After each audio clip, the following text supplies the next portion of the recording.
One day at the hospital where I work, I ran into a friend of my mom's named Karen. She looked at me in surprise and said, "What are you doing here? You're out of place. If you're looking for a job, you won't find one. Go back home." Karen's comment shocked the doctors around us. They didn't know what to say. I thought, what is she talking about? I hope this doesn't turn into a big issue. It might be too late already. It seemed Karen didn't realize that making an enemy of me was not a good idea. I couldn't keep quiet anymore and confronted her. "Karen, you really don't hold back, do you? Or do you just not get it?" Looking confused, she answered, "Huh? What are you talking about?" "My name is Olivia. I'm 37 years old, a mother of an active 9-year-old daughter and a playful 2-year-old son. My husband, Jackson, who is 3 years younger than me, is a dedicated nurse at a general hospital. I used to work too, but since having our second child, I've been on maternity leave. We once lived in a small 3-bedroom apartment, but before our son was born, we moved into a second-hand house with a loan. It needs some work but could be a cozy home. It has a big garden for the kids to play in and a rooftop balcony with a calming view. The house is old, which adds to its charm, and my husband and I really like it. Near our house is a beautiful park where the kids can play all they want, and it's our little paradise on weekends. Late in my second pregnancy, I met a mom in that park who introduced herself as Karen. Since her daughter and mine are the same age and often play together, Karen and I became friends and had many conversations. Karen always wears bright designer clothes, and her daughter is dressed in well-known brands. When I found out Karen worked as a surgeon at a well-known hospital, I guessed it might be the same one where my husband Jackson works. Out of curiosity, I asked her about it, and to my surprise, she did work there. Excited by this coincidence, she said with sparkling eyes, "This is such a coincidence. I'd love to meet your husband." So we decided to invite her over for tea the next weekend. On the promised Sunday, Karen and her daughter came to our house. But as soon as she walked in, she started looking around suspiciously, as if she was searching for something. "This house feels old. Did you inherit it from your family?" she asked. "No," I replied. "We bought it secondhand and moved in just last year. It is indeed old." As my husband spoke, Karen examined each piece of furniture as if she was evaluating its worth. We were taken aback by her rudeness. Meanwhile, the children played happily in the playroom, and only the adults were quietly enjoying tea in the living room. "Jackson, which department do you work in at the hospital?" Karen asked. "I work in the emergency department," Jackson said, a bit embarrassed. "But actually, I'm not a doctor, I'm a nurse. I support the doctors." "Really? You're a nurse?" she asked. "Yes, I graduated from medical school, but haven't passed the licensing exam yet. I plan to retake it next year." Karen's eyes widened, and she seemed to choose her words carefully. It's quite unusual to hear of someone graduating from medical school and not passing the licensing exam. Her next words made us uncomfortable. "Can a nurse's salary really support a family with children? Are you managing the mortgage payments and living expenses okay? Or is that why you chose an old second-hand house?" Her questions hurt us, and all we could do was give an erased smile. Karen made several more rude remarks, and we were speechless. After she left, I apologized to Jackson for the uncomfortable situation. "Jackson, I'm really sorry if I made you feel uncomfortable because of what Karen did. Maybe I should keep some distance from her from now on." "Don't worry about it," Jackson reassured me with a warm smile. "It was unexpected, but her personality certainly stands out. It's good to connect with other moms in the neighborhood, but I decided it would be best to not get too involved with Karen in the future." As time passed, new changes came to our family. I reached full term and safely gave birth to our second son. After celebrating his first birthday, I started to think about returning to work.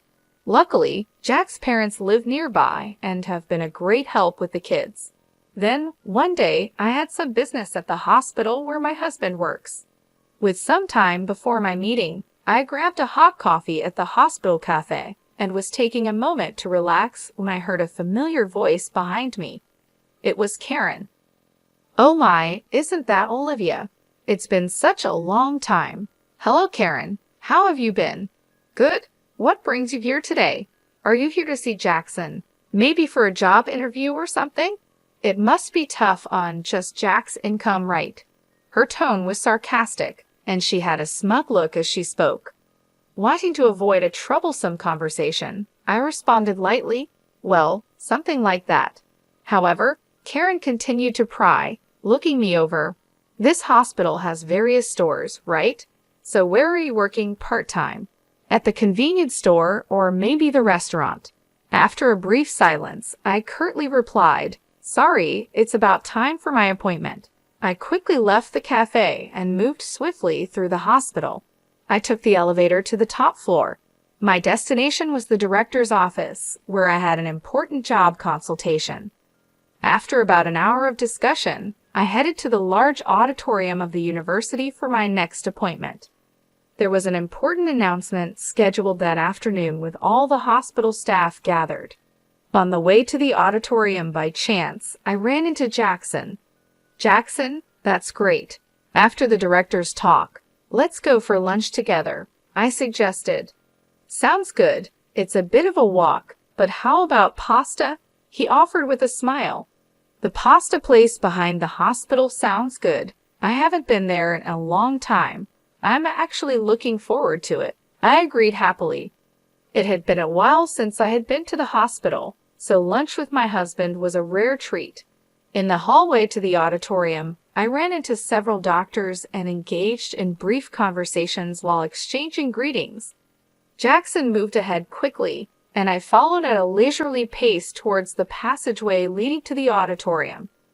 I met some colleague doctors. Olivia, it's really been a while, and I heard you had a child. Congratulations, they said warmly. Another doctor joined in. Olivia, you were such a big help here. We've been in quite a stir since you left, he said with a laugh, hinting at their struggles. Then another asked with interest, is your turn imminent? The reunion was comforting, filled with nostalgia and relief to see my colleagues well. But the atmosphere quickly changed when Karen appeared. Olivia, why are you here? Karen asked curiously. Are you heading to the auditorium by any chance? Yes, that's right. I have some business. I responded modestly yet clearly with several colleagues around. But Karen's questions grew more pressing. But the gathering is only for doctors and nurses, right? Why would a part-timer be here? She asked, not hiding her skepticism. Her remark brought silence to the corridor, a silence that felt heavy. A part-time lady like her, a doctor muttered. Is she okay? Another murmured worriedly. I tried to ignore Karen's words, not wanting to stir up unnecessary trouble. However, Karen seemed only more provoked. Why are you ignoring me? It's like you don't think at all. You, Karen exclaimed with a sneer. Lost your way? The auditorium isn't this way. If you're looking for part-time work, go the other direction. Now, please leave, she commanded, looking down on me. The doctors present were appalled by Karen's behavior, but they stood by me, trying to defuse the situation. They raised their voices in unison against Karen. Disappointment and anger were evident on their faces, and their voices contained a strong sense of rejection toward her actions. Hold on, what kind of way is that to speak to Olivia?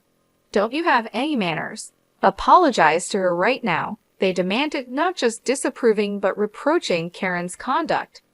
The doctors gathered, looking tense, and confronted Karen. The atmosphere was charged with tension. Faced with a united front against her, Karen appeared confused and at a loss for words. What's going on?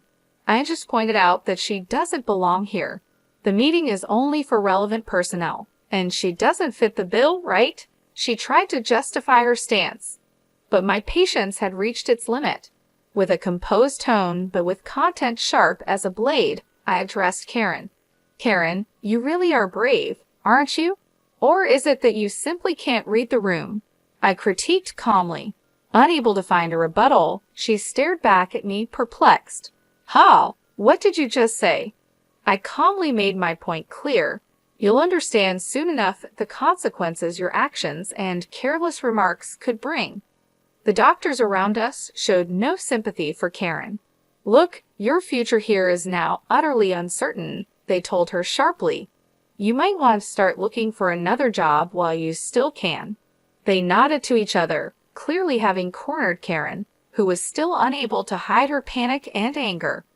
So why on earth are all of you defending this non-regular employee so much? I don't understand why you rate her so highly, she raised her voice. The conversation among the doctors echoed in the hallway. Are you the new surgical specialist who joined last year? One doctor asked her. So that's why you don't know Olivia. That's quite pitiful. Another added. Karen, with anger on her face and indignation in her tone, retorted, What can you explain what you mean by that? Her anger stemmed from the belief that judging people by their professional standing, regardless of their duties as a doctor, was against human dignity. The fact that someone with such values was in our workplace was deeply shocking to me, and I couldn't help but feel distressful. Karen seemed unaware, but in fact, I was the very person she should respect the most. The other doctors completely ignored Karen's questions and left her with cold stares, quietly leaving the scene. Well, Karen, we can talk more about this later. You may find my husband's position as a nurse pitiable, but no matter how hard you try, you can never be like Jackson. Besides, the fact that you find meaning in competing shows a great misunderstanding on your part, I said. Karen became flustered. Wait a minute, who on earth are you? You're not just a part-timer, are you? She raised her voice. I smiled secretly and replied, As I've already said, you'll come to understand shortly. With that, I hurried off toward the auditorium. As I entered, a large number of doctors had already gathered, and the director stood in front of the screen as most of the attendees had arrived. Everyone, thank you for gathering here during your busy schedules. Today, I would like to discuss the future direction of our hospital. He began and then proceeded to make an important announcement. Seeing Jackson in the crowd, he approached me and whispered, Olivia, good timing. I happened to overhear a bit earlier. Was there some trouble with Karen? Yes, she did point out something minor, but it's not a big deal. Interestingly, it seems she has misunderstood me for a part-time worker at this hospital. I replied, and Jack looked shocked. He responded, No way, Olivia as a part-timer. We couldn't help but laugh at how ridiculous the situation was. During this, the director finished explaining the annual business plan and moved on to an important personnel announcement. As you all know, our hospital has enough doctors and nurses. To further improve our medical services, we plan to start overseas training programs. The first training is scheduled in 3 months, and we will select 6 doctors and 6 nurses for it, he announced. This news was met with cheers from the doctors, and everyone was excited about the opportunity. Overseas training was a great chance to learn about the latest medical practices worldwide, and since it was the hospital's first initiative of its kind, everyone was thrilled. The director then said, Now, let's move on to announcing the selected 11. I remarked with a slight surprise, Look, the medical students have already been chosen. Jack listened silently next to me, waiting for the announcement to continue. First, I would like to introduce Dr. Karen. With her excellent clinical skills and remarkable treatment results, the director announced. There was no dispute in her selection. Surprisingly, Karen, who had just been in a conflict, was the first chosen as a trainee. The applause and cheers in the hall seemed to celebrate each accomplishment and effort. As Karen stepped forward, whispers of her notable achievements in medicine spread, highlighting her recognition among peers. The director continued with expectation. Now let's proceed with announcing the names of the rest who have been selected. A silence of mixed tension and anticipation fell as the names of the chosen 11 were called out one by one. Although Jack's name was not called this time, his expression showed no disappointment. He quietly watched with a sense of celebration as each selected individual stepped forward. Addressing the 11 lined up on stage, the director asked, "Are all of you ready in spirit for the training? Please share a word about your enthusiasm and determination." He encouraged them gently. Each gave a brief but resolute speech, reaffirming their strong intentions. After everyone had spoken, it was finally Karen's turn. She spoke with proper decorum yet confidently. "I am truly grateful for this training opportunity. I aim to help our hospital progress further with the advanced medical techniques I will learn abroad," she said with a polished greeting. Then she turned slowly towards where we were seated and continued in her assertive tone. "However, this hospital has inexperienced nurses who continue to fail the national exam and bold individuals who try to attend medical conferences despite not being regular staff. I intend to improve and transform all these aspects." Karen's bold statement changed the mood in the room, and the looks directed at her turned cold.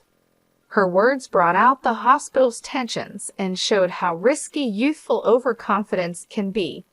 The director's intense gaze seemed to freeze the room, adding gravity to the situation. Maintaining his calm, the director asked Karen, "Karen, that comment was about those two sitting there, wasn't it?" His smile was calm, but didn't reach his eyes. Confidently nodding, Karen replied, "Yes, exactly.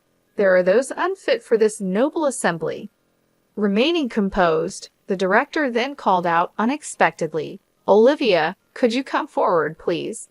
With this invitation, I, who had been just an observer, suddenly became the center of attention. Confused and beginning to lose her confidence, Karen asked, "Why her? Why are you calling her name?" The director, showing disappointment towards Karen, said in a quiet voice, "Karen, I am disappointed in you. Olivia, please introduce yourself to everyone."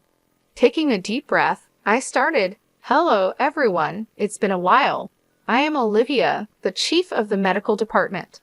I apologize for any inconvenience my maternity leave may have caused, but I will be resuming my duties next month. I look forward to working with you all again." Karen's voice couldn't hide her surprise.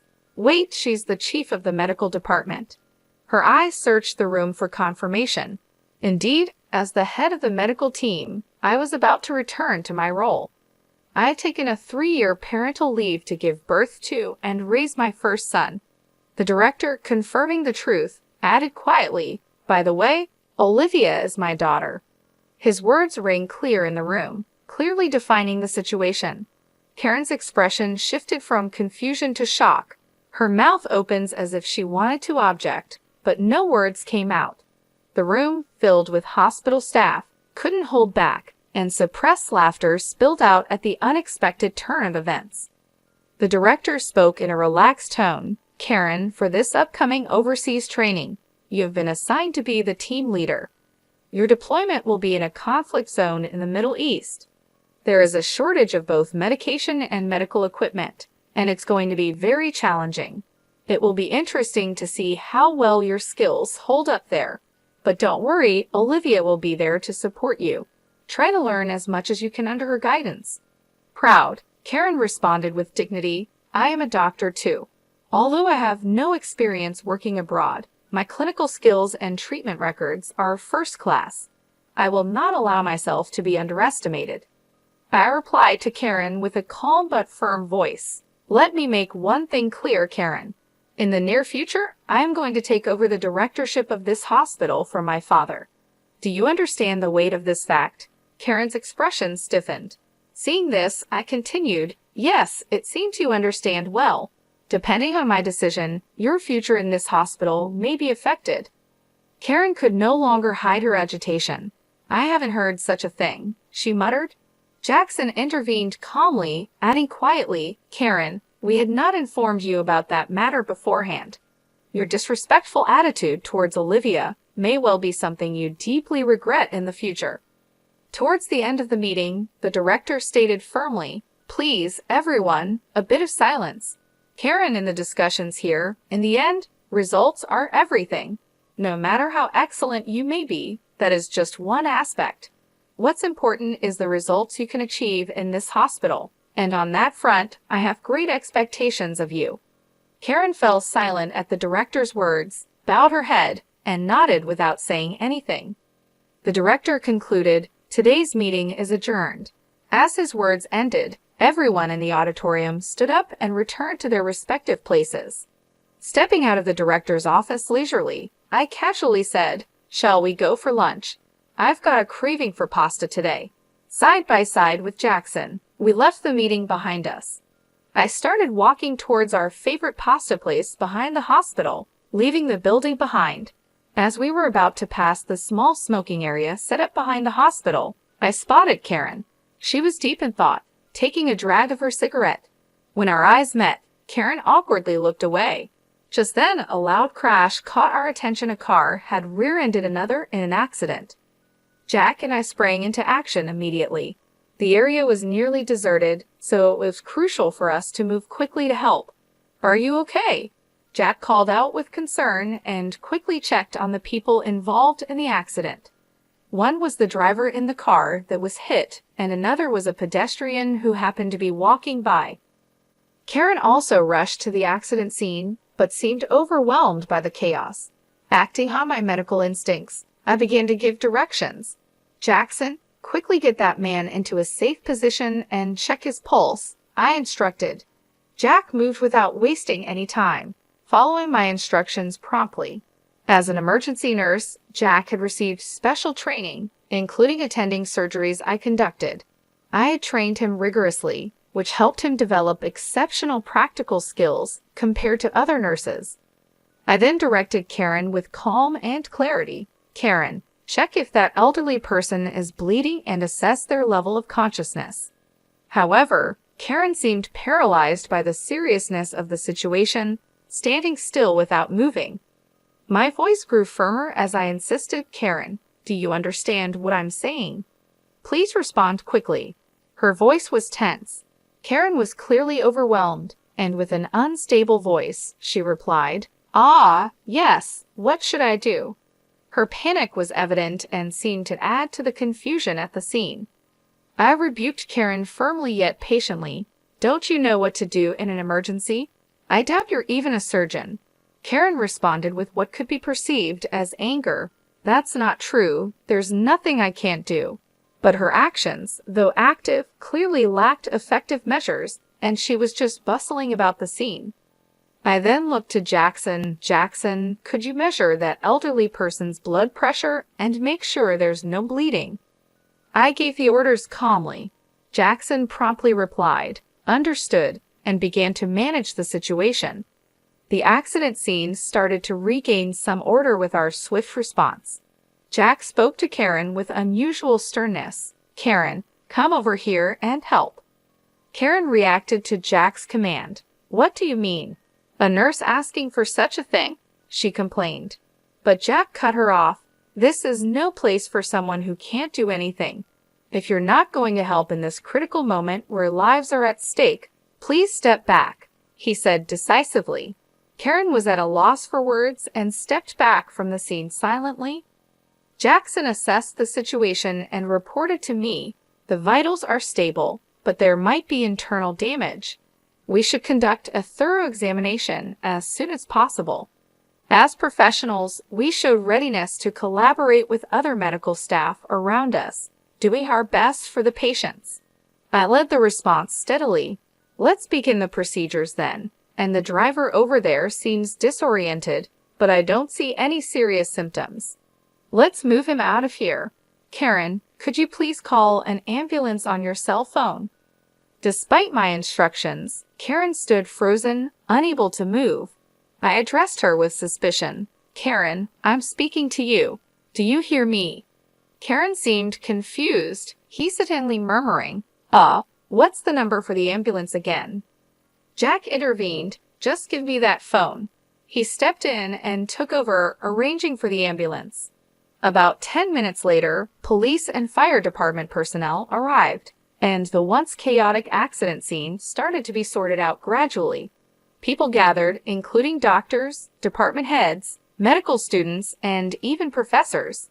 Without being disturbed by this, I spoke to Karen with calm and stern emphasis on the gravity of the situation. Karen, to be frank, your actions earlier were more of a hindrance than a help. What exactly can you say you've accomplished? I posed the direct question. Karen was silent, unable to answer. In the medical field, every minute, every second can determine the outcome. This is not a place to protect your ego, I continued.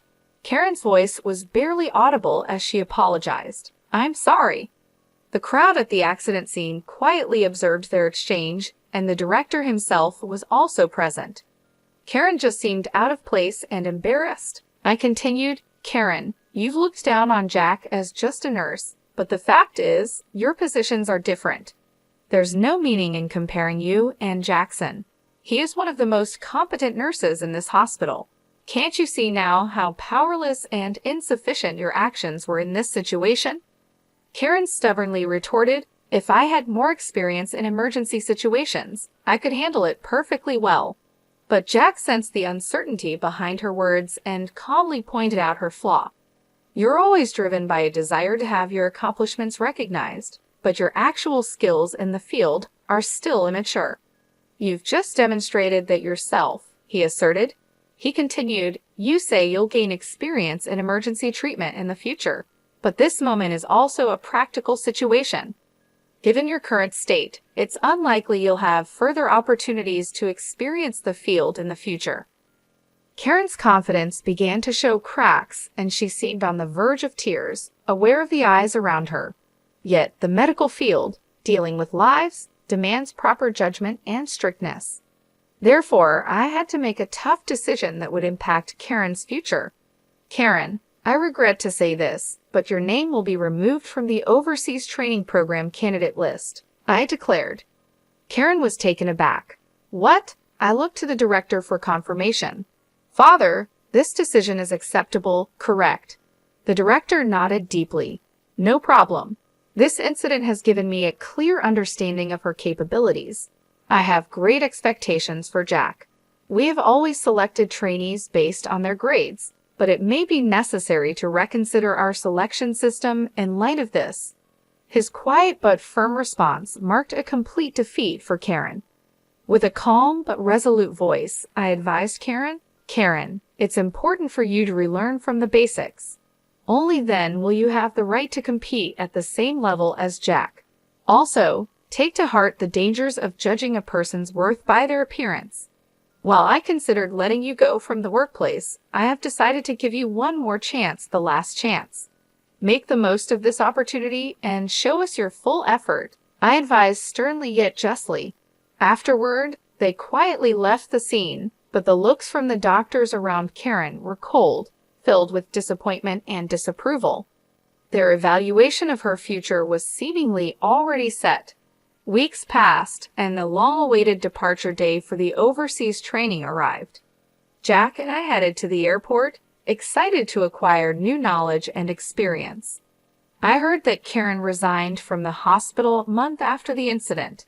She couldn't handle the cold stares from those around her and chose to put her pride first. Personally, I thought that was for the best.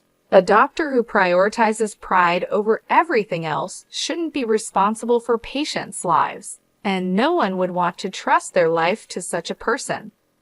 On the way to the airport, I spoke to Jackson with hopeful words. Jackson, let's use our skills to make this hospital one of the most famous in the world. Sharing that passion and reaffirming his determination, Jackson replied, That's right. I need to work even harder and get my medical license as soon as possible. And so, I quietly made a promise to myself again, reaffirming my strong commitment as a doctor to fulfill my duties.